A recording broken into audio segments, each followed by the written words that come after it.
Hello dear aspirant, welcome to Galaxy Classes online platform. आज़ादी के अमृत महोत्सव में आप सभी का हार्दिक स्वागत एवं अभिनंदन है।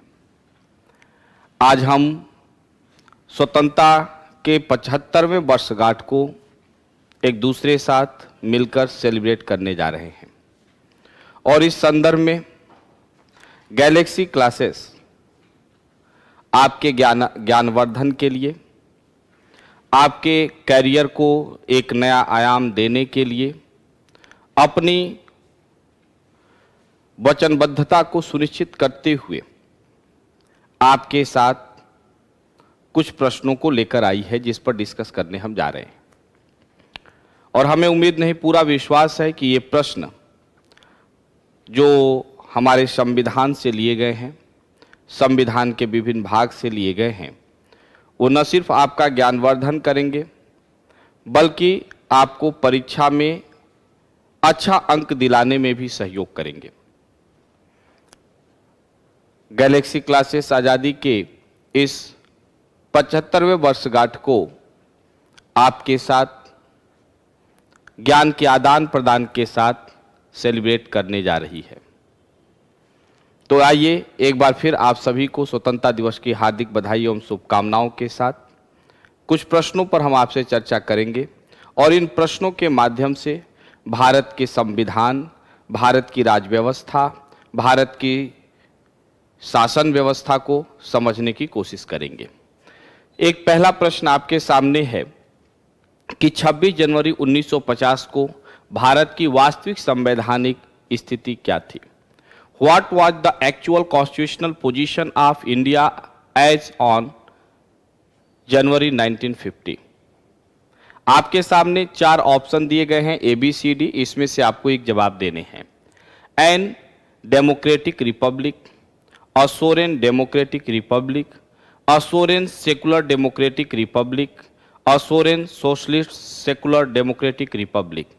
एक लोकतांत्रिक गणराज्य, एक संप्रभु लोकतांत्रिक गणराज्य, एक संप्रभु धर्मनिरपेक्ष लोकतांत्रिक गणराज्य, एक संप्रभु समाजवादी धर्मनिरपेक्ष लोकतांत्रिक गणराज्य। तो ये बात कह रहा है आपसे ओरिजिनल कॉन्स्टिट्यूशन के बारे में। आपका जो जवाब होगा वह जवाब होगा बी, एक संप्रभु लोकतांत्रिक गणराज्य। क्योंकि आप सभी जानते हैं कि हमारे संविधान में 42वां कॉन्स्टिट्यूशनल अमेंडमेंट एक्ट हुआ।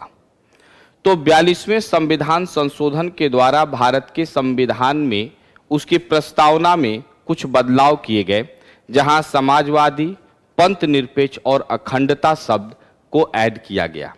तो समाजवादी, पंथ निरपेक्ष और अखंडता शब्द बाद में जोड़े गए, किसके थ्रू? 42वें संविधान संशोधन के थ्रू।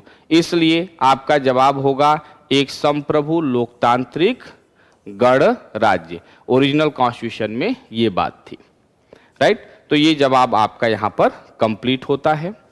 हम लोग नेक्स्ट क्वेश्चन की तरफ जाते हैं। सेकेंड क्वेश्चन है हमारा, भारतीय विदेश नीति के जनक कौन है? Who is the father of foreign policy of India?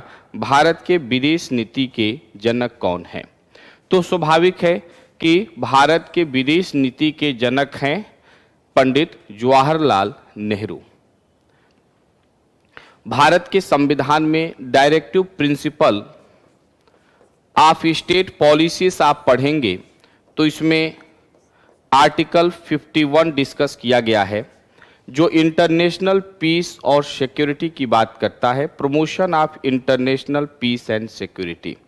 Bharat अंतर्राष्ट्रीय शांति और सुरक्षा को बढ़ावा देने की बात हमेशा से करता आया है।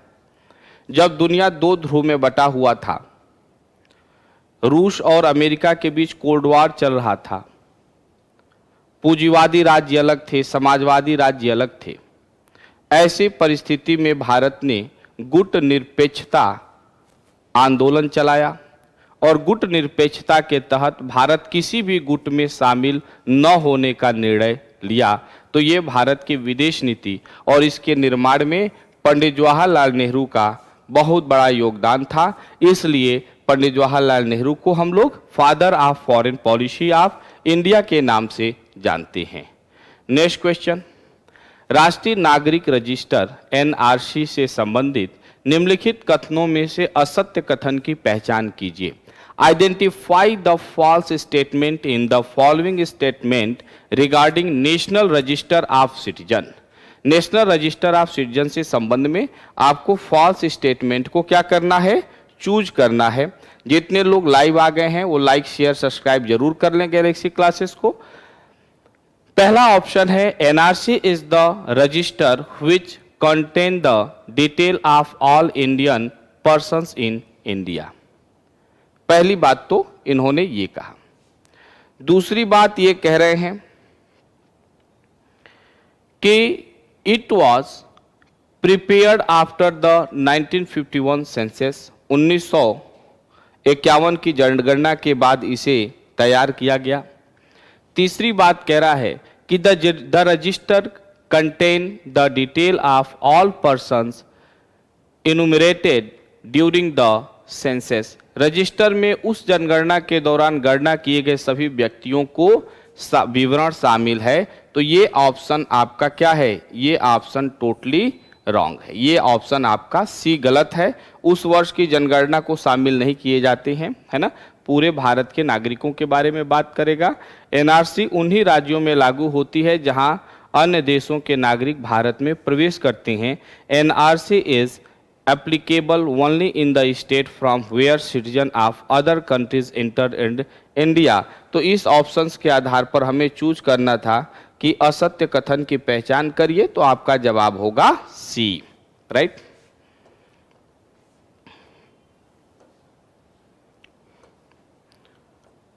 नेक्स्ट क्वेश्चन, संविधान के संशोधन के लिए संविधान संशोधन प्रक्रिया प्रपत्र लिया गया है।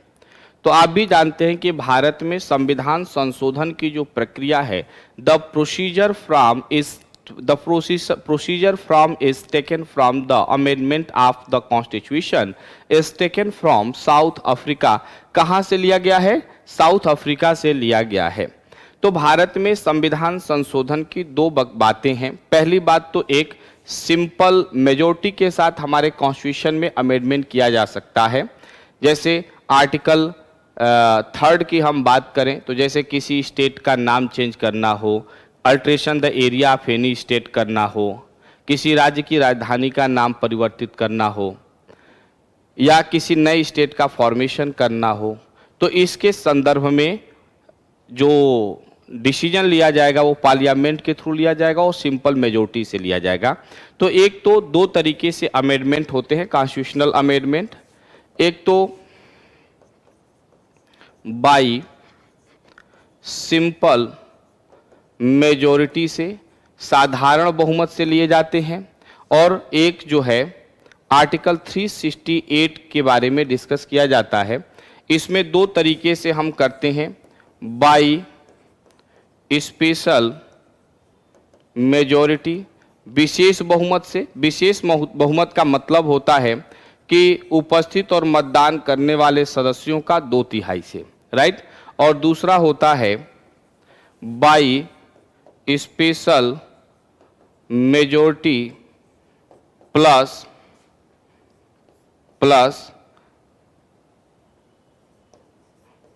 Supported by more than 50% state, 50% से अधिक राज्यों के समर्थन से।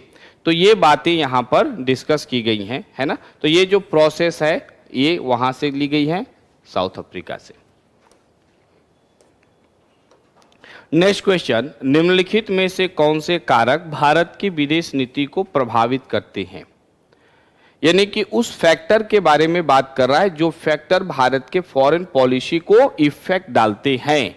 Which of the following factor influence India's foreign policy, right? तो इसमें 4 बातें आपसे कही गई हैं। टेरिटरियन, भूभाग, कल्चर संस्कृति, ग्लोबल एंड रीजनल चैलेंजेस क्षेत्रीय और वैश्विक चुनौतियां, रिसोर्सेज संसाधन। कौन से होंगे जो भारत की विदेश नीति को प्रभावित करते हैं? आपका जवाब क्या होगा? तो आपका जवाब देखिए, तो इसमें बहुत सोचना ही नहीं है। संस्कृति, भूभाग और चुनौतियां वैश्विक जो भी हैं प्रभावित करती हैं, संसाधन भी हमारे वैश्विक पॉलिसी को क्या करती हैं, इफेक्ट डालती हैं। तो ऑल ऑफ एबव, सारे इसमें निर्णय सही हैं। नेक्स्ट क्वेश्चन, प्रथम राजभाषा आयोग का गठन भारत में किस वर्ष किया गया था, है ना। प्रथम राजभाषा आयोग भारत में कब इसका गठन किया गया था। आपका जवाब क्या होगा, ध्यान देना, आपका जवाब होगा 1955। क्या होगा, 1955, है ना। भारत के राष्ट्रपति को यह अधिकार दिया गया है कि आर्टिकल 344(1) के तहत वह समय समय पर राजभाषा आयोग का गठन कर सकता है ना। तो सबसे पहले जो राजभाषा आयोग का गठन किया गया 1955 में, इसके अध्यक्ष बीजी खेर थे। कौन थे, कई बार क्वेश्चन एग्जाम में पूछा गया है, श्री बीजी खेर।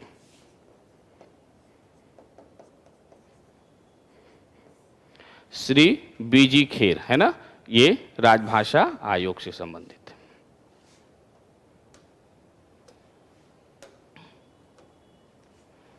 भारत के निम्नलिखित राज्यों में से किसमें अब तक विधान परिषद नहीं है, यद्यपि संविधान के 7वें संशोधन अधिनियम 1956 में उसके लिए उपबंध था।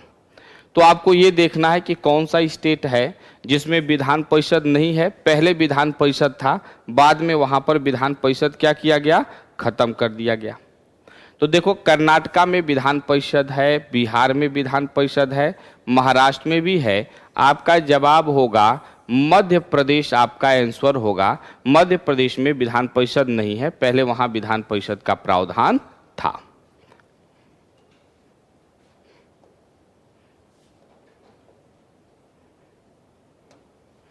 भारतीय प्रशासनिक सेवा और भारतीय पुलिस सेवा को समाप्त करने की सिफारिश किसने की थी। ऑल इंडिया सर्विसेज से संबंधित प्रश्न है। इसको समाप्त करने की सिफारिश भारत में किस आयोग के द्वारा किया गया था।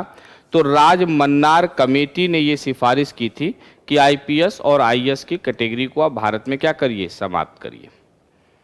दूसरा क्वेश्चन लंबा क्वेश्चन है, थोड़ा सा पढ़ेंगे लेकिन जवाब आपका आसान होगा। संविधान के 42वें संशोधन को लघु संविधान के रूप में जाना जाता है। तो ये भी अपने आप में एक प्रश्न है कि इंडिया के 42 constitutional amendment act also known as the small constitution, उसे हम एक स्मॉल कॉन्स्टिट्यूशन लघु संविधान के रूप में जानते हैं।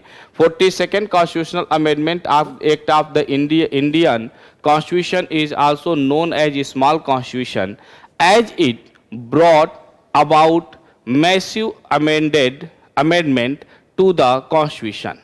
Which of the following statement regarding this amendment act is not correct? इसके रिगार्डिंग क्या बातें हैं 42वें संविधान संशोधन के अंतर्गत जो सही नहीं है।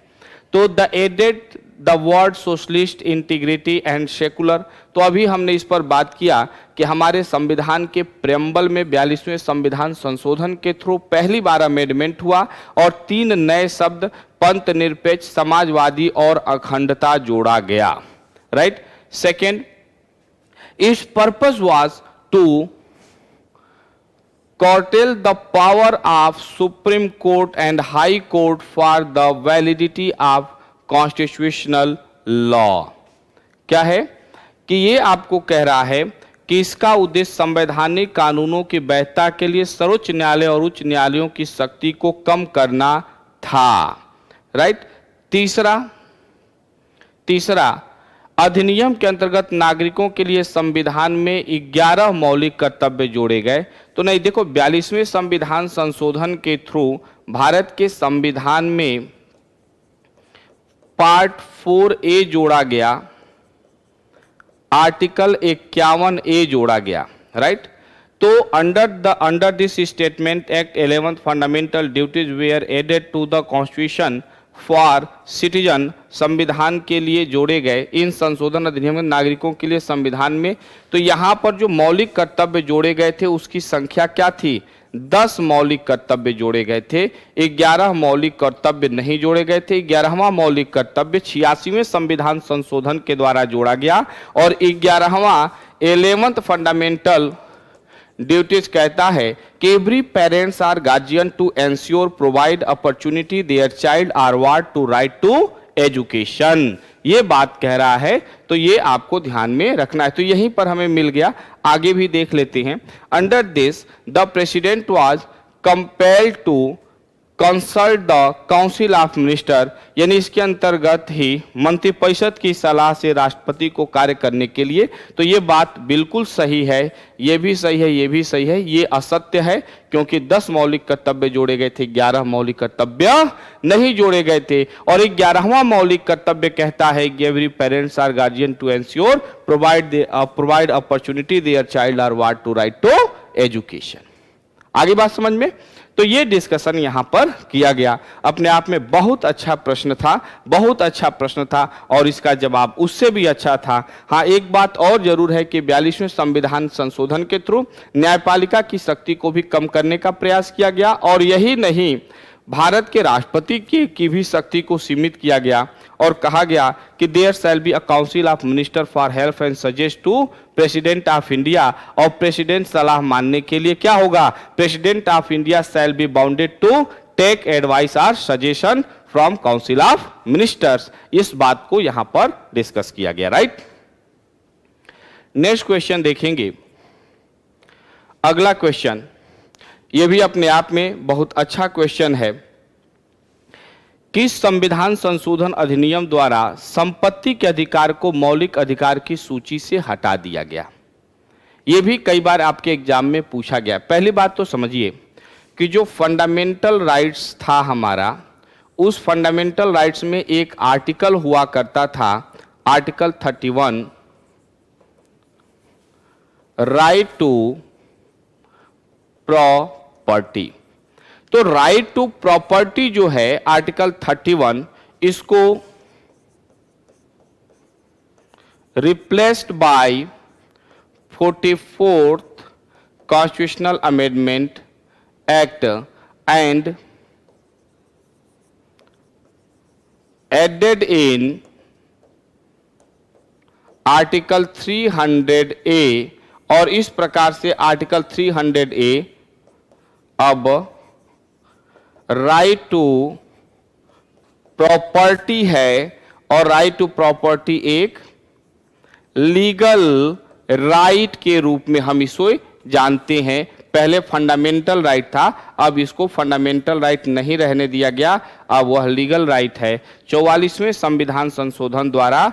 तो आपका जवाब क्या होगा, ऑप्शन बी। क्या होगा, option B, right. Next question देखेंगे।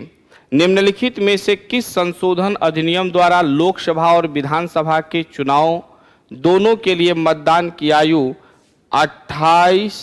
21 वर्ष से घटाकर 18 वर्ष कर दिया गया?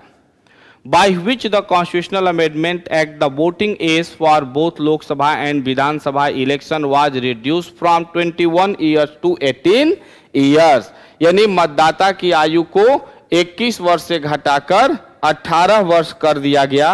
वो कौन सा संविधान संशोधन है? अच्छा क्वेश्चन है, इसका जवाब देंगे।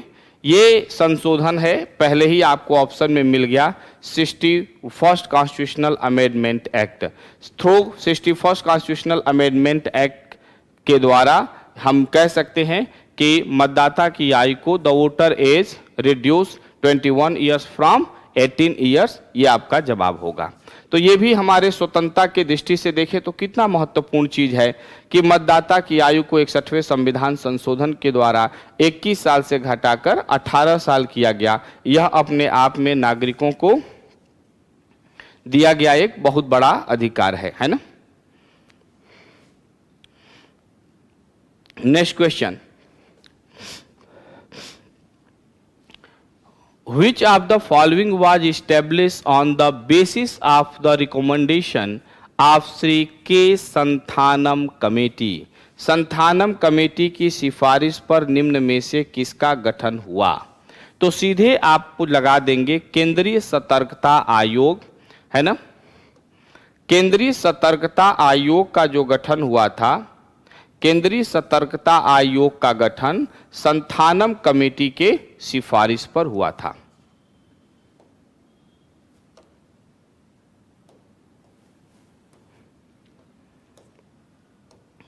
नेक्स्ट क्वेश्चन, किस संशोधन अधिनियम में सिंधी भाषा को 8वीं अनुसूची में 15वीं क्षेत्रीय भाषा के रूप में जगह दिया गया या शामिल किया गया? In which amendment act Sindhi language was included as 15th regional language in 8th schedule. तो भारत की 8वीं अनुसूची आपको क्षेत्रीय भाषा के बारे में बात करती है।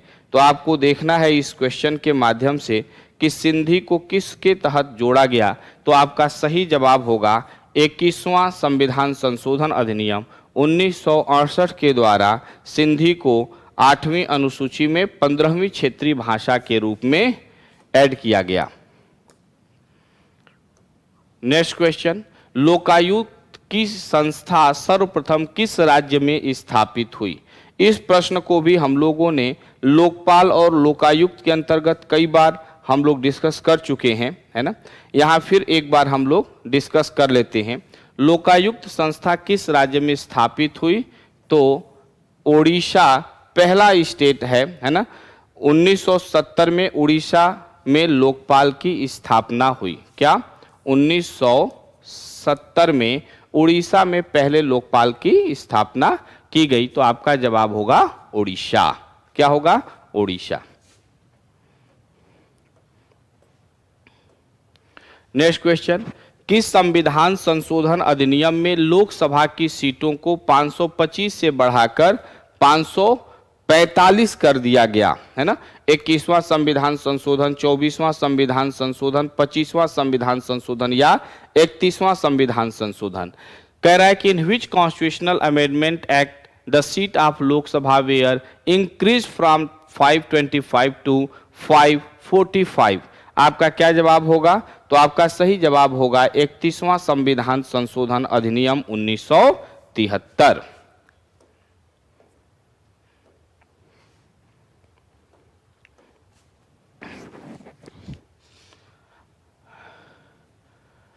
किस संविधान संशोधन अधिनियम में सिक्किम को भारत संघ का पूर्ण राज्य बनाया गया था? In which constitutional amendment act Sikkim was made a full फ्लैग state of the union of India. Sikkim को, तो जैसे ही सिक्किम आपके दिमाग में आएगा आप ये नोट कर लीजिएगा कि 35वां और 36वां संविधान संशोधन दोनों सिक्किम के साथ जुड़ा हुआ है। 35th कॉन्स्टिट्यूशनल अमेंडमेंट के थ्रू सिक्किम became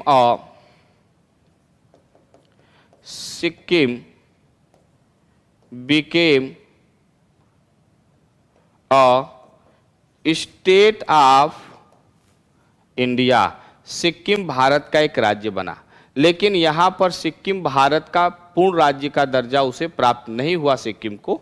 तो 36वें संविधान के संशोधन के तहत सिक्किम बिकेम अ फुल फ्लैग स्टेट ऑफ इंडिया। भारत में इसे पूर्ण राज्य का हमने क्या किया? फुल फ्लैग स्टेट का दर्जा प्रदान कर दिया। तो ये इसका जवाब होगा 36वां संविधान संशोधन। भारत के संविधान में निम्नलिखित में से कौन सी एक अनुसूची में दल बदल विरोधक विषयक शामिल है? तो 10th schedule of the constitution of India discuss about anti defection law. Anti defection दल बदल कानून। दल बदल कानून क्या है? दल बदल कानून का मतलब है कि यदि कोई विधायक दूसरे दल में जाकर मिल जाता है, चुनाव किसी और पार्टी से जीतता है, जाकर विश्वास किसी और पार्टी में व्यक्त करता है, तो वो दल बदल के दायरे के अंतर्गत आएगा, है ना। कोई निर्दलीय चुनाव जीतता है तो दूसरे पार्टी का मेंबर नहीं बन सकता है, मतलब सदस्यता नहीं ले सकता है। तो ये तमाम बातें दल बदल के अंतर्गत रखी गई हैं ताकि विधायकों का, सांसदों का खरीद फरोख्त न हो सके। तो 10th schedule of the constitution of India also discuss about the anti defection law. ये आपका क्या होगा? जवाब होगा, राइट। नेक्स्ट क्वेश्चन क्या कह रहा है? नेक्स्ट क्वेश्चन आपका है 18th number question. 18th number question कह रहा है कि किस संविधान संशोधन अधिनियम में गोवा को एक राज्य विधानसभा के साथ पूर्ण राज्य का दर्जा दिया गया? तो सिंपल बात है, इसको सब लोग जानते हैं, बहुत बड़ा क्वेश्चन नहीं है, ये बहुत बार आपके एग्जाम में पूछा गया है। तो 56 कॉन्स्टिट्यूशनल अमेंडमेंट एक्ट 1987 56वां संविधान संशोधन अधिनियम जो है वो आपको क्या कह रहा है कि वह गोवा को एक राज्य विधानसभा के साथ पूर्ण विधान सभा वाला राज्य बनाया। इन विच कॉन्स्टिट्यूशनल अमेंडमेंट, तो you can say 56 constitutional amendment act 1987 है ना 7 प्रोवाइड्स गोवा या Goa was made a full फ्लैग state with the state assembly. तो आपका जवाब क्या होगा? 56 constitutional amendment act. Next question देखते हैं। भारत की पूरब की ओर देखो नीति 1991 में पूर्व प्रधानमंत्री नरसिम्हा राव द्वारा शुरू की गई थी। इस नीति का मुख्य लक्ष्य निम्नलिखित में से क्या था? Expanding relation with India's neighbouring eastern countries. दूसरा, जापान के साथ संबंधों को विस्तार देना, expanding relation with Japan, expanding on relation with Sri Lanka, expanding diverse relation with the countries of north east Asia. दक्षिण पूर्व एशिया की ओर देखो, है ना। तो इसका सीधा जवाब होगा expanding diverse relation with the countries of north east Asia, यानी कि दक्षिण पूर्व एशिया देशों के साथ विविध संबंधों को क्या करना, विस्तार देना। यही पूरब की ओर देखो नीति का भाग था।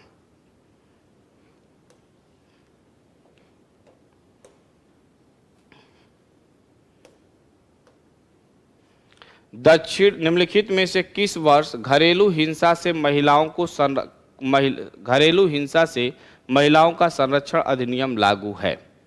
In which of the following year the protection of women from domestic violence act came into force. तो घरेलू हिंसा से संबंधित अधिनियम की बात कर रहा है। आपका जवाब क्या होगा?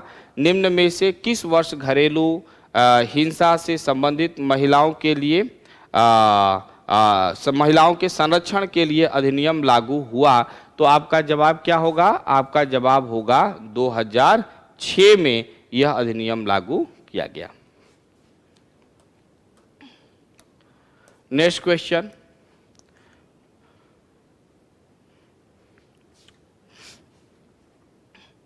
Constitutional status was given to the National Commission for Backward Class NCBC under 102 Amendment Act 2018, which reference to this consider the following statement. Right 102वां संविधान संशोधन के बारे में बात कर रहा है, जो राष्ट्रीय पिछड़ा वर्ग आयोग को संवैधानिक दर्जा देता है। इससे संबंधित कुछ स्टेटमेंट्स दिए गए हैं और इसी स्टेटमेंट्स पर आपको क्या करने हैं? विचार करने हैं। स्टेटमेंट देखिए, जो स्टेटमेंट सही होगा उसको हम ऐड कर लेंगे, जो सही नहीं होगा उसको क्या करेंगे? छोड़ देंगे। तो देखिए इसके बारे में क्या कह रहा है। पहला कह रहा है it was constituted under the national commission for backward class act 1993। तो मुझे लगता है ये बातें बिल्कुल सही है, इसमें कहीं से कोई भी गड़बड़ी नहीं है। दूसरा, the national commission for backward class was outcome the 1992 Indira Sahni case, बिल्कुल सही है। थर्ड क्वेश्चन देखिए, थर्ड नंबर, आर्टिकल 338 ए अनुसूचित जनजाति से संबंधित हो जाएगा, 338 अनुसूचित जाति आयोग से संबंधित होगा और 338 बी इसे कॉन्स्टिट्यूशनल दर्जे स्टेटस देता है। The constitutional empowers of national backward class commission to inquire into complaints and welfare measure in respect of socially and educationally backward class, right, ये भी सही है। फोर्थ ऑप्शन देख लेते हैं, the national commission for backward class consist for 5 years regulatory members whose term is 6 years, absolutely wrong, यानी 3 years उनका term होता है। तो आपका जवाब होगा 1, 2 और 3। 1, 2 and 3।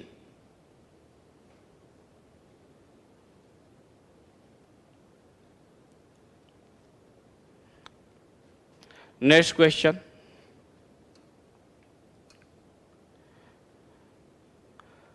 Twenty first number question है।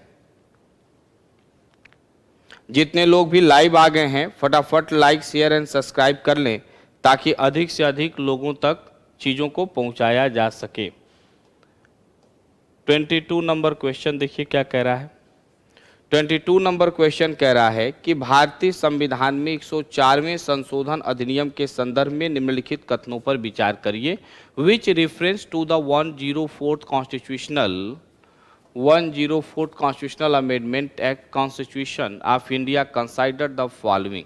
कौन सा इसमें सही है? तो दो बातें तो बिल्कुल समझ लीजिए कि अनुसूचित जाति जनजाति को जो लोकसभा विधानसभा में रिजर्वेशन मिलता है उसको इंक्रीज कर दिया गया, और दूसरी जो सबसे बड़ी बात यह है कि एंग्लो इंडियन का जो पोस्ट था लोकसभा में उसको समाप्त कर दिया गया है। इन दोनों प्रश्न बातों को आधार बनाकर जब आप जवाब देंगे तो बिल्कुल आपका जवाब क्या होगा? सही जवाब होगा। तो आइए देखते हैं क्या है। It increase the deadline of the ST/SC, ठीक है, ये सही हो गया है ना। This amendment act remove seat reserve from the Anglo Indian, सही स्टेटमेंट है। It also remove the seat reserve from the Anglo Indian community in the state legislator, ठीक है। तो आपका जवाब हो जाएगा A, B एंड C।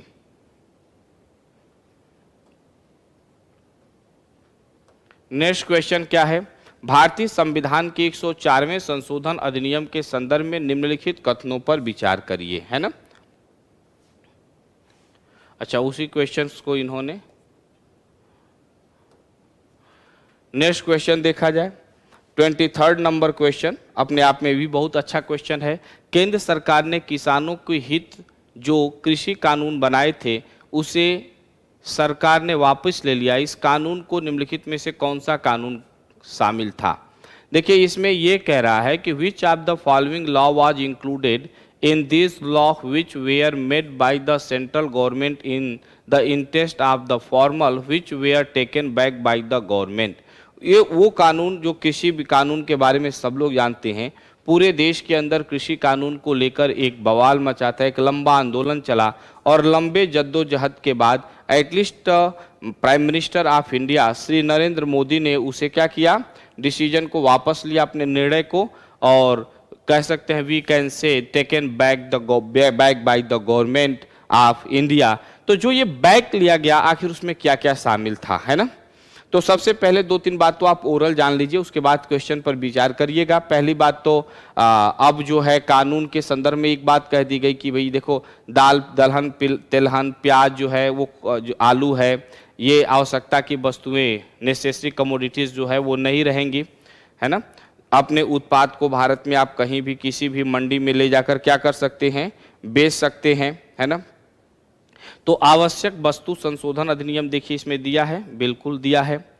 आश्वास किसी सेवा पर करार, है ना, यानी कॉन्ट्रेक्चुअल फार्मिंग की भी बात इस अधिनियम के तहत की गई थी, तो कॉन्ट्रेक्चुअल फार्मिंग सही है ना। कृषि उपज व्यापार व वाणिज्य अधिनियम 2020, तो आपका जवाब होगा 1, 2 और 3। भारत के नियंत्रक व महालेखा परीक्षक की टीका टिप्पणी पर उचित कार्रवाई करने की अंतिम जिम्मेदारी किसके पास है? देखो CAG जो होता है वो अपना रिपोर्ट सीधे प्रेसिडेंट को देता है और प्रेसिडेंट उसको पार्लियामेंट के बोथ हाउस में भेज देती है जहां पर उस पर चर्चा होता है। लेकिन इनके संदर्भ में कह रहा है कि भारत के नियंत्रक लेखा परीक्षक की टीका टिप्पणी पर उचित कार्रवाई करने का, तो देखो सीधे सिंपल बात ये है कि CAG की जो रिपोर्ट है वो प्रेसिडेंट को जाता है और यहाँ से ये क्या जाता है? पब्लिक अकाउंट कमेटी के पास। तो रियल में देखोगे तो इसकी जो रिस्पॉन्सिबिलिटी होती है टोटल इंक्वायरी की, है ना, वो CAG की रिपोर्ट को कौन जांच करता है? PAC, public account committee. तो इसीलिए कैग को हम लोग पब्लिक अकाउंट कमेटी का फ्रेंड, फिलोसोफर एंड गाइड के भी नाम से जानते हैं। तो आपका जवाब होगा parliament of India.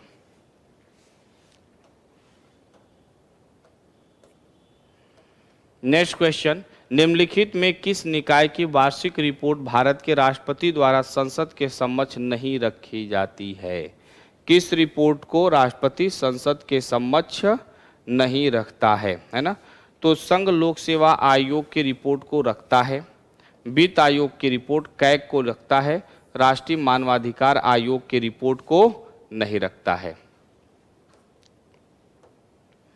Akhil Bharatiya सेवा के सदस्यों की सेवा शर्त का निर्धारण कौन करता है? ऑल इंडिया सर्विसेज के अंतर्गत जो भी सेवा आते हैं उसको, उसके संबंध में सेवा शर्त निर्धारण कौन करेगा? Who determined the condition of services of the members of all India services? Your answer is भारतीय संसद, पार्लियामेंट ऑफ इंडिया।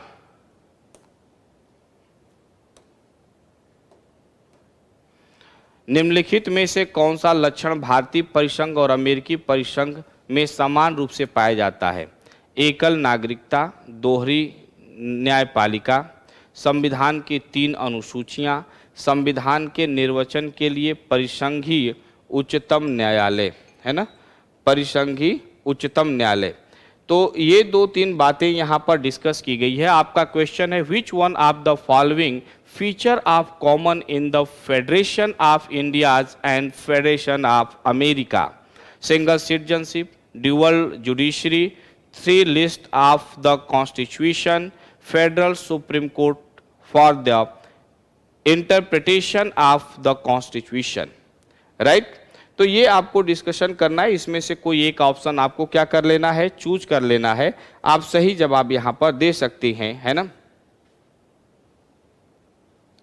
ध्यान देना, फेडरल कोर्ट आपका जो सिस्टम है, फेडरल सुप्रीम कोर्ट, सीधे एक शब्द जानना, भारत की नागरिकता सिंगल सिटीजनशिप का जो कॉन्सेप्ट है वो ब्रिटेन से लिया गया है।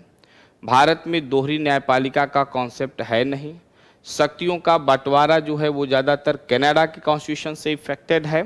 तो आपका जवाब होगा जो फेडरल कॉन्स्टिट्यूशन का कॉन्सेप्ट है, the concept of federal constitution in the India also taken by the United State of America, right? Your answer is that. दूसरा क्वेश्चन है कि भारत के महान्यायवादी के संदर्भ में निम्नलिखित में से कौन सा कथन सत्य है? Which one of the following statement is true about the attorney general of India?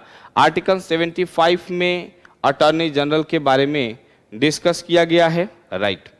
इसका कार्यकाल और निष्कासन राष्ट्रपति के प्रसाद पर्यंत है। एक सेकेंड, अच्छा, कौन सा कथन सत्य पूछ रहा है ना? भारत के महान्यायवादी के संदर्भ में कौन सा कथन सत्य है? तो आपको देखेंगे आर्टिकल 75। दूसरा क्वेश्चन है इसका कार्यकाल निष्कासन राष्ट्रपति के प्रसाद में संसद की कार्यवाही में भाग लेने और मत देने का नहीं, वोटिंग राइट नहीं है, बिल्कुल ऑप्शन नहीं है। इसकी पुनर्नियुक्ति नहीं हो सकती, इस संदर्भ में भी कोई बात नहीं कही गई है। यानी कि the attorney general of India hold their office during the pleasure of president. Attorney general of India Bharat के राष्ट्रपति के प्रसाद पर्यंत ही अपना पद धारण करता है, राइट? दूसरा क्वेश्चन देखेंगे, अगला क्वेश्चन कि निजता का अधिकार को किस अधिकार के अंतर्गत निजता का अधिकार को किस अधिकार के आंतरिक भाग के रूप में संविधान के भाग 3 द्वारा गारंटीकृत स्वतंत्रता के हिस्से के रूप में संरक्षित किया गया है?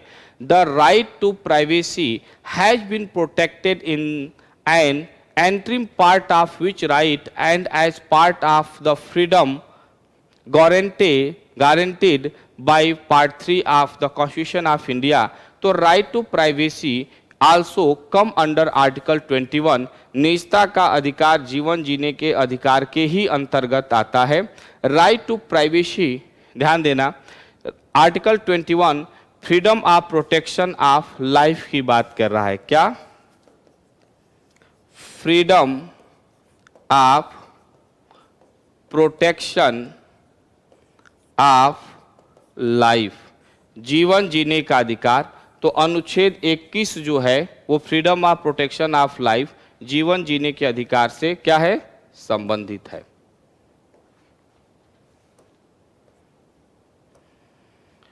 संघ लोक सेवा आयोग से संबंधित निम्नलिखित कथनों में सत्य असत्य कथन की पहचान करें, है ना। Identify the false statement in the following statement regarding union public service commission.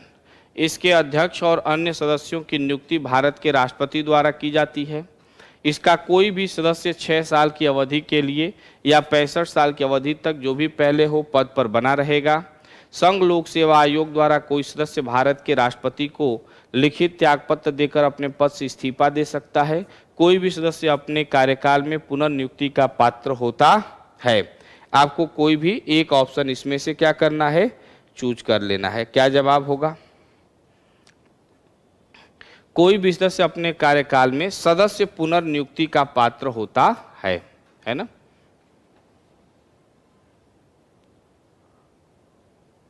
कोई भी सदस्य नहीं, ध्यान देना, अपने नियुक्ति का पात्र होता है, ये कथन क्या होगा, गलत होगा, राइट।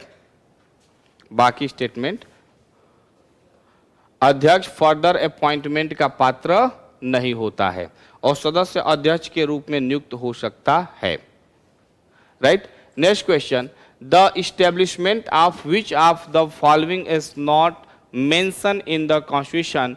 निम्नलिखित में से किसकी स्थापना का उल्लेख भारत के संविधान में नहीं है? The constitution of India can not discuss about it.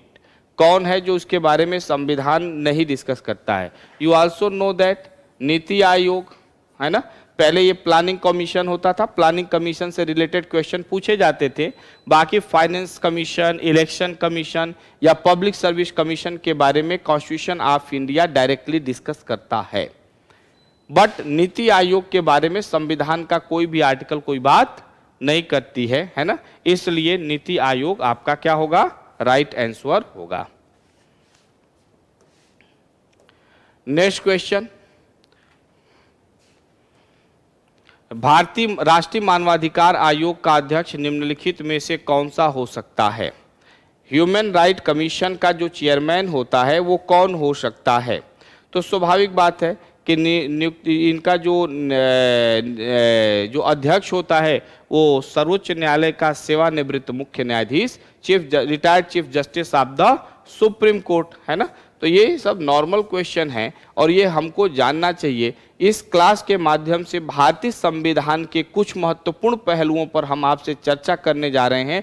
इस अमृत महोत्सव में कुछ अमृत क्वेश्चन को हम लोगों ने सिलेक्ट करने का काम किया है। लगभग नियर अबाउट 50 आपको अमृत क्वेश्चन जो है अमृत महोत्सव में गैलेक्सी क्लासेस के द्वारा आपको दी जा रही है, राइट, जिसको आप एंजॉय करिए और इस अमृत क्वेश्चन के द्वारा आप अपने परीक्षा में पूर्ण रूप से निपुण होकर अपने जीवन में भी अमृत की बहार ला सकते हैं।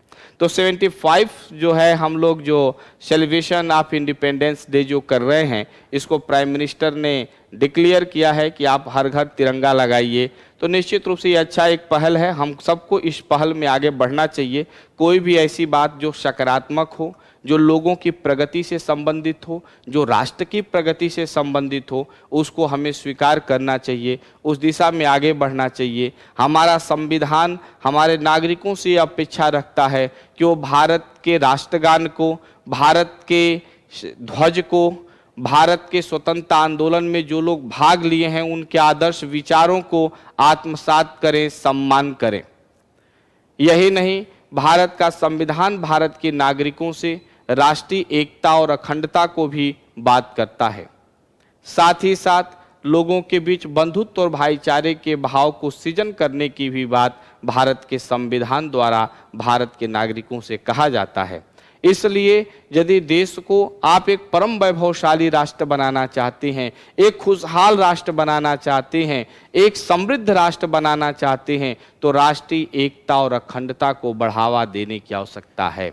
हमारे राष्ट्रगान, राष्ट्र ध्वज को सम्मान देने की आवश्यकता है। स्वतंत्रता के जो आदर्श विचार हैं उन्हें आत्मसात करने की आवश्यकता है। अपने सोच को वैज्ञानिक करने की आवश्यकता है।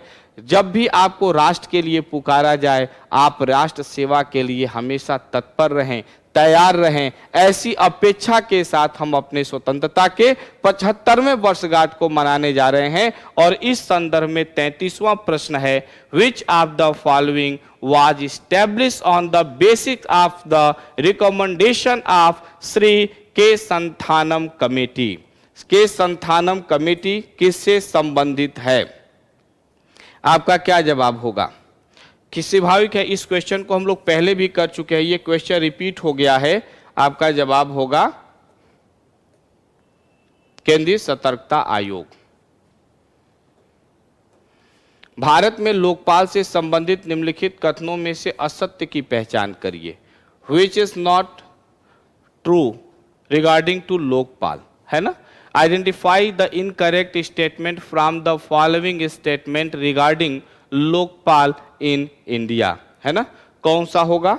34 नंबर क्वेश्चन है ये आपका। जवाब बहुत अच्छा देना चाहिए आपको।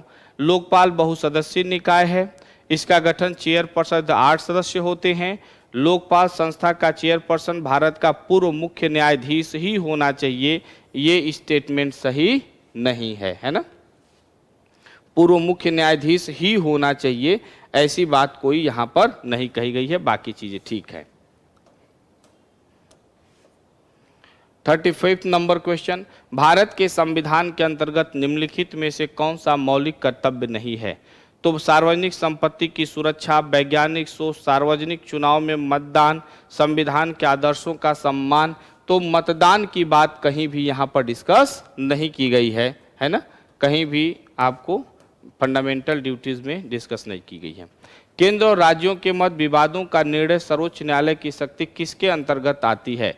Original jurisdiction, advisory, appeal jurisdiction. तो अपील ज्यूरिसडिक्शन क्या कहता है? अपील ज्यूरिसडिक्शन कहता है कि सुप्रीम कोर्ट जो है सिविल और क्रिमिनल दोनों मामलों में फाइनल कोर्ट ऑफ अपील होता है। क्या होता है? फाइनल कोर्ट ऑफ अपील होता है। तो ये तो होगा नहीं। रीट ज्यूरिसडिक्शन आप जानते हैं कि 5 फॉर्म ऑफ रीट जारी होता है जो फंडामेंटल राइट से संबंधित है। एडवाइजरी ज्यूरिसडिक्शन राष्ट्रपति को सलाह देने का कार्य करते, ये भी नहीं है। तो बचा क्या? Original jurisdiction. सेंटर और स्टेट के बीच कोई विवाद होता है, 2 स्टेट के बीच विवाद होता है, स्टेट्स वर्सेस सेंट्रल के बीच विवाद होता है। तो इस केस में, या स्टेट वर्सेस सेंट्रल के बीच विवाद होता है, तो इसमें आप अपील कहाँ कर सकते हैं? ओरिजिनल ज्यूरिसडिक्शन सिर्फ और सिर्फ सुप्रीम कोर्ट में आप अपील कर सकते हैं, राइट। नेक्स्ट क्वेश्चन, निम्नलिखित में किस अनुच्छेद के अंतर्गत अंतर्राष्ट्रीय शांति और सुरक्षा को बढ़ावा देने, तो अभी हमने कहा कि directive principle of state policy का आर्टिकल 51 आपसे कहता है promotion of international peace and security, अंतर्राष्ट्रीय शांति और सुरक्षा को बढ़ावा देना। संपत्ति के अधिकार की वर्तमान स्थिति क्या है? नागरिकों के लिए कानूनी अधिकार के रूप में उपलब्ध है। किसी भी नागरिक के लिए उपलब्ध कानूनी अधिकार है। मौलिक अधिकार केवल नागरिक अधिकार के लिए केवल नागरिकों के लिए उपलब्ध नहीं, विदेशियों के लिए भी नागरिक अधिकार उपलब्ध है। न तो मौलिक अधिकार न ही कानूनी अधिकार, ये भी गलत। किसी भी व्यक्ति के लिए उपलब्ध कानूनी अधिकार है, बिल्कुल सही बात है। केवल नागरिकों के लिए कानूनी अधिकार नहीं, ये आपका जवाब होगा।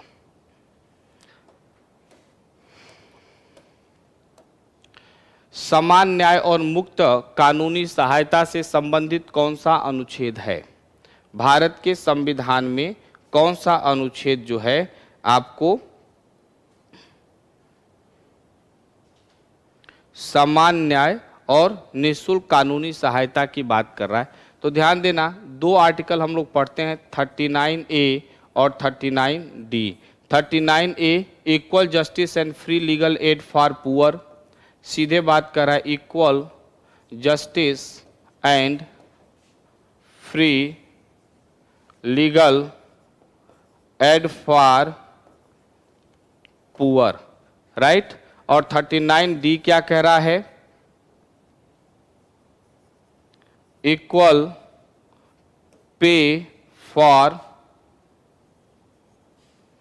इक्वल वर्क, समान, equal pay for equal work, समान कार्य के लिए समान वेतन, फॉर मेल एंड फीमेल, दोनों के लिए, स्त्री पुरुष दोनों के लिए बात करता है। भारत के संविधान का परम संप्रभु कौन है? तो भारत की संप्रभुता भारत की जनता में निहित है ना। तो भारत की जनता, संप्रभुता किस में निहित है? भारत की जनता में। भारतीय संविधान देश का सर्वोच्च कानून है, यह निम्नलिखित में से किसके द्वारा संरक्षित है? तो भारत का संविधान को संरक्षण देने का काम कौन करता है? जुडिशियल रिव्यू किसके पास है? सुप्रीम कोर्ट के पास है। कानून की व्याख्या करने का अधिकार किसके पास है? सुप्रीम कोर्ट के पास है। यदि कहीं भी लगता है बेसिक स्ट्रक्चर को कोई पार्लियामेंट के द्वारा डैमेज किया जाए, उस पर डिसीजन कौन लेगा? सुप्रीम कोर्ट लेगा, है ना। तो यहां पर आपका जवाब हो जाएगा भारत का सर्वोच्च न्यायालय, है ना। नेक्स्ट क्वेश्चन देखते हैं।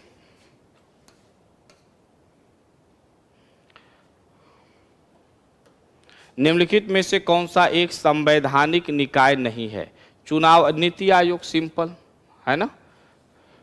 अंतरराज्यीय इंटर स्टेट काउंसिल में नीति आयोग संवैधानिक निकाय नहीं है।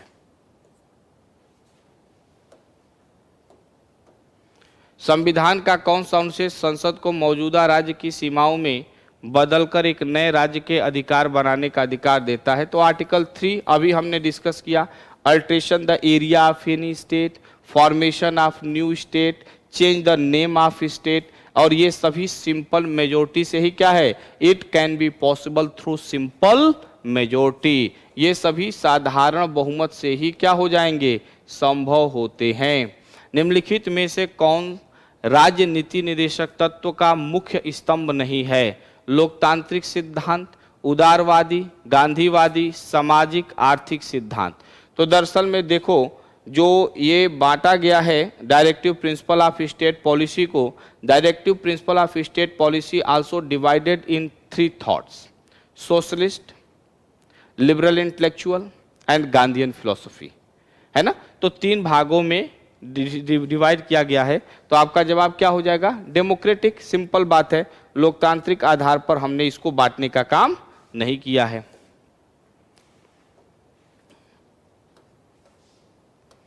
नेक्स्ट क्वेश्चन, निम्नलिखित में से किस लेख को डॉक्टर अंबेडकर ने संविधान को? तो also you know that article, according to Dr. B.R. Ambedkar, Article 32, also known as the soul and heart of the Constitution of India. Which one of the following articles is called by Dr. B.R. Ambedkar the spirit of the Constitution, soul of the Constitution? Then your answer is Article 32, right? Next question, निम्नलिखित में से कौन सा अनुच्छेद राष्ट्रीय आपातकाल के दौरान लागू रहता है? In which of the following articles remain in force even the during of national emergency? है ना। जैसे आर्टिकल 21 है, जीवन जीने का अधिकार है। तो आर्टिकल 21 जीवन जीने का अधिकार आपके राष्ट्रीय आपात में भी, राष्ट्रीय आपात के दौरान भी क्या होता है?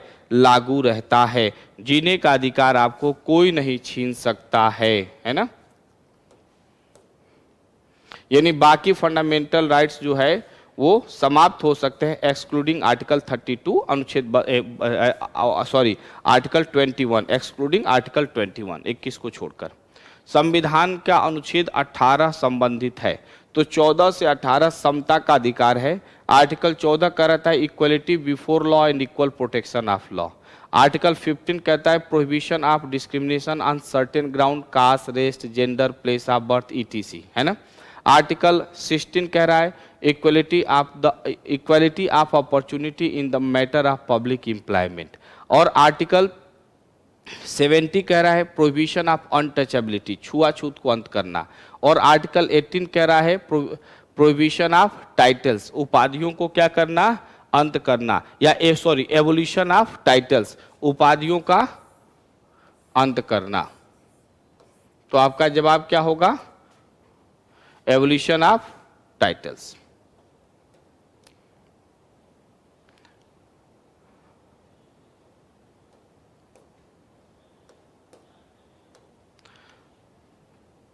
Match the name of right list one with their meaning in list two. तो लिस्ट वन लिस्ट टू दिया हुआ है, दोनों लिस्ट को एक दूसरे से क्या कर लेना है ना, मैच कर लेना है कि कौन किससे बात कह रहा है।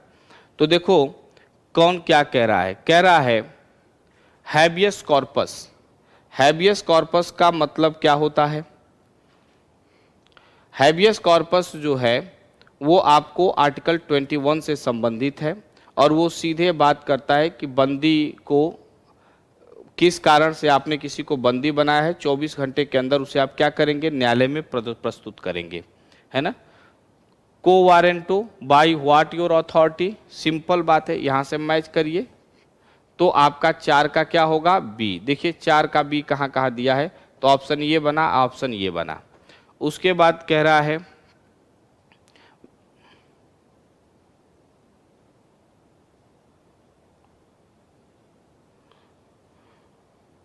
आपका प्राधिकार क्या है, मेंडामस।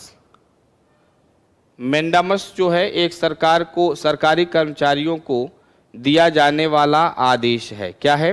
सरकारी कर्मचारियों को दिया जाने वाला आदेश है। तो हैबियस कॉर्पस का क्या होगा, हैबियस कॉर्पस का आपका हो जाएगा फर्स्ट का सी या D2 info, must have a body, हाँ फर्स्ट का सी। तो फर्स्ट का सी ये मिला, फर्स्ट का सी, फर्स्ट का ये 2 मिल गया। अब आपका है सेटररी। सेटररी का मतलब ये होता है कि इसमें निचली अदालतों के आदेश को क्या किया जाता है, रद्द कर दिया जाता है। तो आपका हो जाएगा 2 का आपका हो जाएगा टू ऑर्डर, मेंडामस आदेश दिया जाता है, तो 2 का हो जाएगा ए। तो आपका बचा ये 3 का हो जाएगा डी, टू इन्फॉर्म, सूचना देना। ठीक है, ये आपका जवाब होगा D.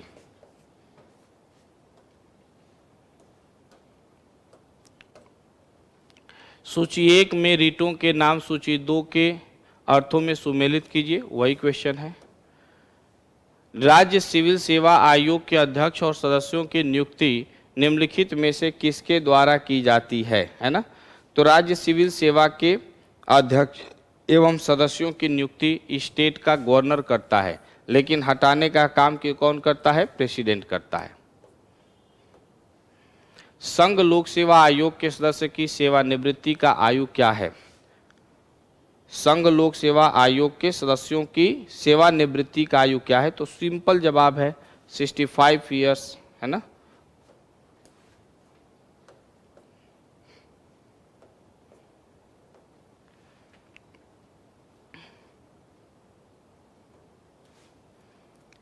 Article 324 of the constitution of India provides all appointment of an election commission to supervise, direct and control election. What are the power of the election commission in this context? क्या होगा आपका? तो देखते हैं इसमें आपका जवाब क्या होगा। तो पहला, conduct the free and fair election India, बिल्कुल सही है। Registration of political parties, hold करिए। मॉनिटरिंग ऑफ इलेक्शन, ठीक है। Power of political party to ensure internal democracy, power of political parties, ये 324 जो है चुनाव के संदर्भ में बात कर रहा है। तो चुनाव के power of political party to ensure internal democracy, राजनीतिक दल में आंतरिक लोकतंत्र को सुनिश्चित करने की शक्ति,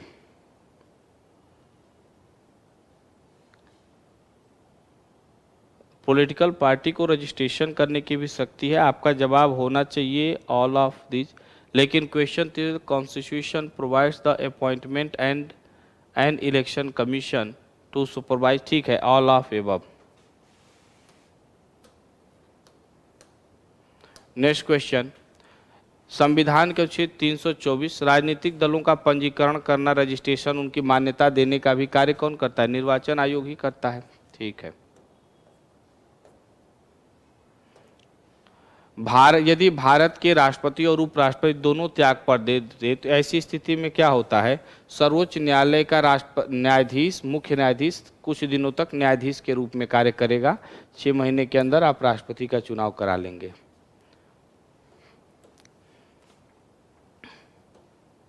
भारत में न्यायिक सक्रियता संबंधित है प्रतिबद्ध न्यायपालिका से, जनहित याचिका से, न्यायिक पुनर्वलोकन से, न्यायिक स्वतंत्रता से, है ना। तो भारत में न्यायिक सक्रियता की यदि हम बात करें तो न्यायिक सक्रिय जुडिशियल एक्टिविज्म और जुडिशियल जो एक्टिविज्म है ना, एक सेकंड,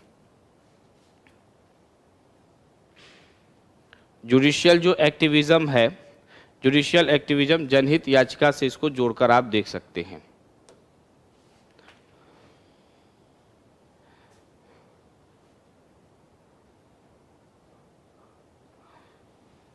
एक सेकेंड, ठीक। निम्नलिखित में से सिफारिश पर केंद्र राज्यों को वैधानिक अनुदान दिए जाते हैं। वित्त आयोग, कैग और वित्त मंत्रालय किसके आधार पर अनुदान? उस पर तो वित्त आयोग के सिफारिश पर केंद्र राज्यों को अनुदान देने का काम करता है। जब कोई विधेयक संसद के दोनों सदनों की संयुक्त बैठक में भेजा जाता है तो उसे पारित किया जाता है साधारण बहुमत से, संसद के दोनों सदनों के पूर्ण बहुमत से, है ना। तो जब दो ज्वाइंट सीटिंग में जाएगा तो बाई सिंपल मेजोरिटी ही उसे क्या करेंगे हम। भारत के राष्ट्रीय जल संसाधन परिषद का अध्यक्ष कौन होता है? भारत के राष्ट्रीय जल संसाधन परिषद का अध्यक्ष कौन होता है? सिंपल बात है कि भारत का क्या होगा? प्राइम मिनिस्टर ही जल संसाधन का अध्यक्ष होता है। भारत में मतदान करने और निर्वाचित होने का अधिकार निम्नलिखित में से कौन सा अधिकार है? भारत में मतदान करने और निर्वाचित होने का अधिकार प्राकृतिक अधिकार, संवैधानिक अधिकार, सांविधिक अधिकार। निर्वाचित होने, चुनाव लड़ने और वोट डालने का अधिकार कह रहा है, राइट टू वोटिंग कह रहा है। तो यह अपने आप में सांविधिक स्टैच्यूरी राइट है। क्या है? स्टैच्यूरी राइट है। भारतीय संविधान की प्रस्तावना में कौन सा एक उद्देश्य समाविष्ट नहीं है? आर्थिक स्वतंत्रता, विचार की स्वतंत्रता, अभिव्यक्ति की स्वतंत्रता, विश्वास की स्वतंत्रता। प्रस्तावना में कौन सा नहीं है? विचार, अभिव्यक्ति और विश्वास की स्वतंत्रता है। इकोनॉमिक फ्रीडम की बात प्रियम्बल में डिस्कस नहीं किया गया है, राइट। भारत की संचित निधि से धन निकालने के लिए किसको अनुमोदित किया जाता, किसको अनुमोदन अनिवार्य है? Which proposal of is mandatory for withdraw the money from the consolidated fund of India. तो सिंपल बात है कि भारत के राष्ट्रपति के अनुमति के बिना आप भारत के संचित निधि से पैसा नहीं निकाल सकते, कि संसद की अनुमति के बिना नहीं निकाल सकते, कि प्रधानमंत्री की अनुमति के बिना नहीं निकाल सकते। यानी कि भारत में संचित निधि से धन निकालने के लिए किसका अनुमोदन अनिवार्य है? प्रेसिडेंट का, प्राइम मिनिस्टर का, संसद का, है ना। तो जो कंसोलिडेटेड फंड है उसमें से पैसा निकालने के लिए आपको संसद की रिक्वायरमेंट होगी, है ना। दूसरा, सॉरी एक सेकेंड, संचित निधि प्रेसिडेंट होता है, सॉरी, भारत का राष्ट्रपति होगा। भारत के संविधान की 5वीं और 6ठी अनुसूची किससे संबंधित है? तो 5वीं और 6ठी अनुसूची सीधे सीधे जनजातियों से संबंधित है। किससे संबंधित है? जनजातियों से संबंधित है। भारत के संविधान का कौन सा अनुच्छेद अपनी पसंद का विवाह करने का अधिकार देता है? तो स्वाभाविक है अपनी पसंद का विवाह करने का अधिकार जीने के अधिकार के अंतर्गत आएगा। आर्टिकल 21 जीने के अधिकार से संबंधित है, राइट। भारतीय संविधान के किस भाग को कल्याणकारी राज्य का आदर्श संहित है? तो राज्य के नीति निर्देशक तत्व में कल्याणकारी राज्य का आदर्श क्या है? सन्निहित है। भारत के उच्चतम न्यायालय में न्यायाधीशों की संख्या वृद्धि करने की शक्ति किसके पास है? तो भारत की संसद के पास है। संसद जब चाहेगा उसमें चीजों को क्या कर सकता है? बढ़ा घटा सकता है। केंद्रीय सतर्कता आयोग जो एक स्वतंत्र निकाय है, निम्नलिखित में से किसके प्रति उत्तरदायी है? तो सेंट्रल विजिलेंस कमीशन के बारे में बात कर रहा है कि सेंट्रल विजिलेंस कमीशन किसके अधीन कार्य करता है या किसके प्रति उत्तरदायी है? सोचकर जवाब देंगे। सेंट्रल विजिलेंस कमीशन पार्लियामेंट के प्रति उत्तरदायी है। निम्नलिखित में से कौन सी एक सबसे बड़ी संसदीय समिति है? तो पब्लिक अकाउंट कमेटी, लोक लेखा कमेटी संसद की सबसे बड़ी कमेटी है। निम्नलिखित निकायों में से किसका उल्लेख संविधान में नहीं है? नीति आयोग विकास, तो आपका जवाब होगा नीति आयोग का नहीं है। राष्ट्रीय नेशनल डेवलपमेंट काउंसिल, क्षेत्रीय परिषद, है ना। तो आपका जवाब क्या होगा? आपका जवाब होगा 2। क्या होगा?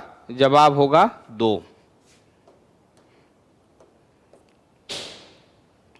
भारतीय संविधान मान्यता देता है भाषाई अल्पसंख्यकों को, धार्मिक अल्पसंख्यकों को, भाषाई और धार्मिक अल्पसंख्यकों, भाषाई, धार्मिक और निर्जातीय माइनॉरिटीज, एथनिक माइनॉरिटीज को। किसको? तो धार्मिक और भाषाई अल्पसंख्यकों के बारे में भारत के संविधान के बारे में, लिंग्विस्टिक माइनॉरिटी के भी बारे में आर्टिकल 350A देखेंगे तो आर्टिकल कर रहा है, और उसके बाद धार्मिक अल्पसंख्यकों के भी बारे में बात कर रहा है। नेक्स्ट क्वेश्चन, भारतीय संविधान में कोई संशोधन लाने का उपक्रम किया जा सकता है? संशोधन लोकसभा द्वारा, राज्य विधानसभा द्वारा, राज्य विधानमंडल द्वारा, राष्ट्रपति द्वारा। संविधान में कोई संशोधन लाने का उपक्रम, तो भारत में संशोधन लाने का उपक्रम तो लोकसभा ही कर सकता है ना, लोकसभा और राज्यसभा। नेक्स्ट क्वेश्चन है, मैच द लिस्ट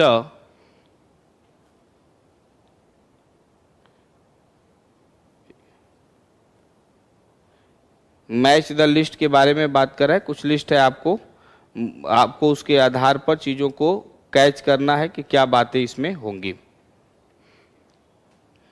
तो क्या जवाब होगा आपका? First, president of India upholding the dignity of the constitution and law. ठीक है, 1 का 4। दूसरा, justice of the supreme court, faith constitution of India. ठीक है। C, member of parliament discharge duties faithfully, union ministers confidence of information, हाँ, गोपनीयता का शपथ लेते हैं। ठीक है, ठीक है, आपका जवाब होगा B.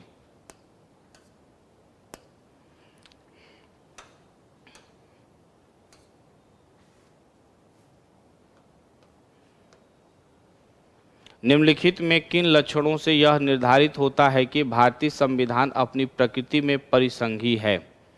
In which of the following feature determine that the Indian Constitution is federal in nature? निम्नलिखित में से किन लक्षणों से यह निर्धारित होता है कि भारतीय संविधान अपनी प्रकृति में परिसंघी है? स्वतंत्र न्यायपालिका, निम्नलिखित व अनम्य संविधान, केंद्र के पास अवशिष्ट शक्तियाँ, केंद्र व राज्यों के मध्य शक्तियों का विभाजन। तो देखिए ये दोनों बातें यहाँ पर इम्पोर्टेंट है कि सेंटर और स्टेट के बीच में जो डिस्ट्रीब्यूशन ऑफ पावर है ये तो किया गया है 7th शेड्यूल के अंतर्गत। और दूसरी जो सबसे इम्पोर्टेंट बात यहाँ पर ये है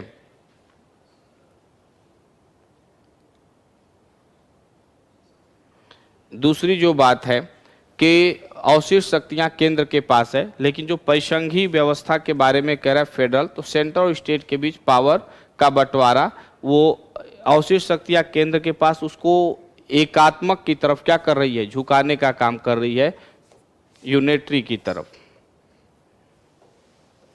नेक्स्ट क्वेश्चन, भारतीय संसदीय प्रणाली ब्रिटिश संसदीय प्रणाली से इस बात से भिन्न है कि भारत में, यानी कि जो पार्लियामेंट्री फॉर्म ऑफ गवर्नमेंट जो वेस्टमिंस्टर मॉडल लिया गया है, Westminster model in the India accepted from British constitution, तो सामूहिक उत्तरदायी collective responsibility of council of minister toward Lok Sabha, द्विसदनी विधायिका, ये बात सही है। न्यायिक जुडिशियल रिव्यू का पावर होल्ड कर देते हैं, ये आपका यूनाइटेड स्टेट ऑफ अमेरिका से इफेक्टेड है। There is the both real and nominal executive, जो डी ज्योर और डी फैक्टो का कॉन्सेप्ट है। डी ज्योर मतलब nominal head of nation, by law होता है, जो प्रेसिडेंट भारत में वहाँ राजा होता है, और जो डी फैक्टो है, डी फैक्टो जो है वो प्राइम मिनिस्टर यहाँ भी है और वहाँ भी है। तो डी फैक्टो, डी ज्योर जो होता है वो नॉमिनल होता है, और डी फैक्टो जो इन द फैक्ट प्रैक्टिकली जो हेड ऑफ गवर्नमेंट होगा, और डी ज्योर होगा जो हेड ऑफ नेशन होता है, जो नॉमिनल होता है।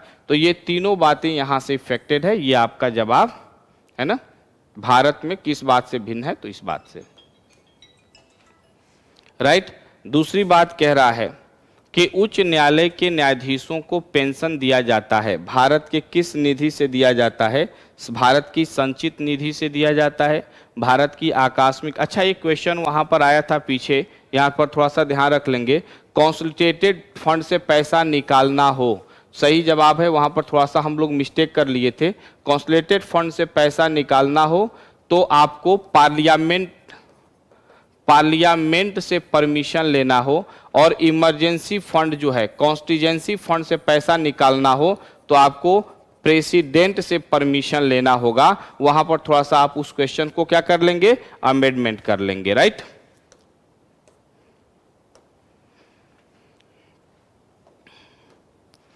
भारतीय संविधान के किस अनुच्छेद के तहत कहा गया है कि संघ का कर्तव्य होगा कि वह भारत के बाह्य और आंतरिक गड़बड़ी से राज्यों की रक्षा करेगा? तो सिंपल बात है कि भारत पर कोई भी हमला होता है, लगाना है क्या, भारत पर कोई भी हमला होता है तो वह हमला जो है वो एक तरीके से किसी भी राज्य पर हमला होता है तो उस पर्टिकुलर राज्य को हम नहीं मानेंगे, वो हमला हम जो है पूरे भारत पर हमला मानेंगे। क्या मानेंगे? पूरे भारत पर हमला मानेंगे, राइट। तो आपका जवाब क्या होगा? अनुच्छेद 355। क्या होगा? अनुच्छेद 355। नेक्स्ट क्वेश्चन, भारत के उपराष्ट्रपति को बर्खास्त करने का प्रस्ताव निम्नलिखित में से कहां प्रस्तावित किया जा सकता है? तो राज्यसभा, उपराष्ट्रपति चूंकि ex officio chairman of Rajya Sabha होता है, तो आप उसके प्रस्ताव को, प्रपोजल को क्या करेंगे, राज्यसभा में लाएंगे, और राज्यसभा यदि उस पर एग्रीड हो जाता है तो then send to Lok Sabha, Lok Sabha उसमें उस पर सहमति देती है, तब उसे अपने पद से क्या किया जाता है, हटाया जाता है। तो प्रपोजल जो चलेगा वो राज्यसभा में ही चलता है। केंद्रीय प्रशासनिक अधिकरण निम्नलिखित में से कौन सा कार्य देखता है? भर्ती संबंधी, अनुशासनिक मामले, पदोन्नति के मामले, भर्ती और सेवा संबंधी। तो रिक्रूटमेंट एंड सर्विस से संबंधित जो भी कोई डिस्प्यूट्स होते हैं वो सीएटी केंद्रीय प्रशासनिक अधिकरण में देखे जाते हैं।